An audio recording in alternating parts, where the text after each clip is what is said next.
On the night of the 2nd to 3rd of March 1944, over 500 people were killed on a train near the village of Balvano, which is between Eboli and Potenza in southern Italy. Those that died were helping themselves to a free ride on the train, many in order to go to the countryside to pick up foodstuffs.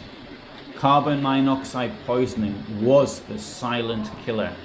It came from the steam engine as it crawled up a tunnel using low-grade coal or coal substitutes. The train left Naples for Potenza in the evening with 47 freight wagons pulled by an electric engine. However, the track from Battipaglia was not electrified, so 2 steam engines took over. Every time it stopped, more people got on. Theoretically, passengers were not allowed on such trains, but as a rule, this was not enforced. This night was an exception. Some people were asked to leave the flatbed wagons at Eboli. At midnight, there was a technical stop at the Balvano-Ricigliano station. 50 minutes later, the train left the station at 15 kilometres per hour. After 1.8 kilometres, it reached the Armi tunnel. This tunnel is 1,968 metres long and it is on a 1.3% incline. It is narrow and poorly ventilated. The dampness of the track, together with the incline and the weight of the train, brought it to a halt somewhere in the middle of the tunnel.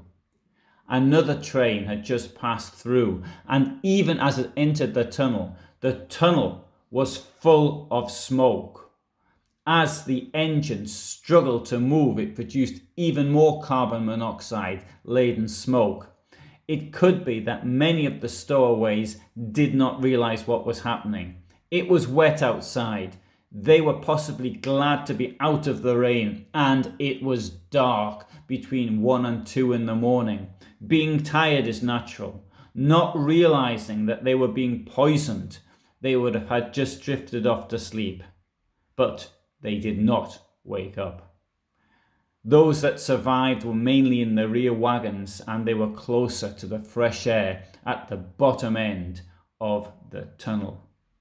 The driver attempted to reverse, but he was unable to give signals to the driver in the second engine, as his engine was Italian and thus left-hand drive, whereas the other engine was an old Austrian model and right-hand drive. The driver then fainted, overcome by carbon monoxide. Michele Palo was the brakeman at the end of the train. He was probably used to stops for apparently no reason, or long red lights, so at first did not react. However, when the wait became very long, he went to investigate. He was shocked to find flatbeds full of dead bodies. He ran back to the station at Balvano. The station master came back with him and confirmed his story.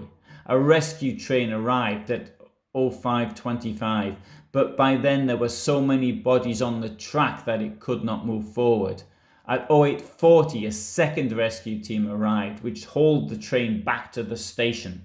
Among the crew, only one brakeman and the second locomotive's fireman survived. Due to the war and the closeness of the front, this matter was not publicized. Many of the victims were very poor. 402 people, 324 men and 78 women were buried in 4 mass graves in Balvano.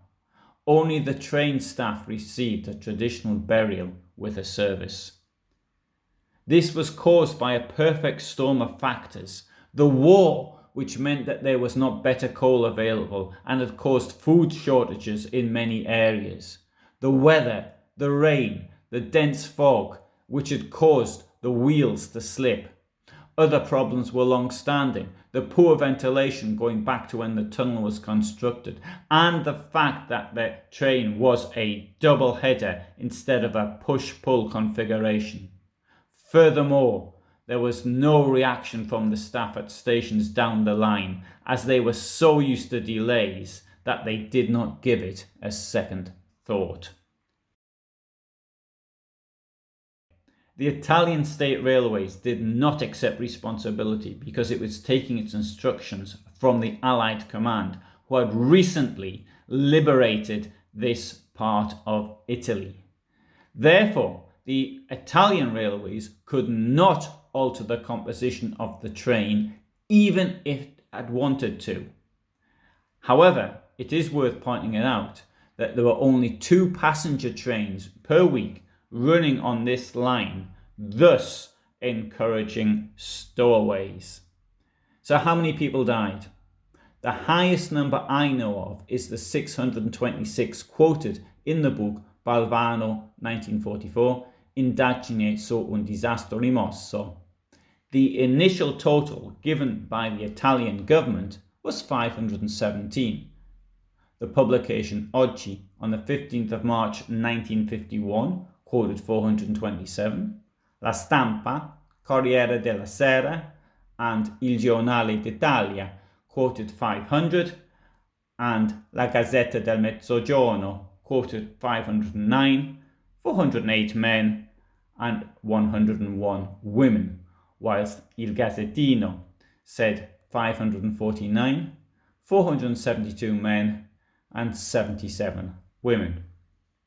Communities reporting the highest number of dead were Ercolano, 80, Torre del Greco, 28, and Nocera Inferiore, 25. I think this is the greatest loss of life in a railway incident in Italy, and I believe it is the 3rd greatest in Europe. One point I would like to make, of course, is that this was caused because of the war. These people were victims of the war, Mussolini's war, just as much as those soldiers who were killed at the front or those who were killed in bombing raids.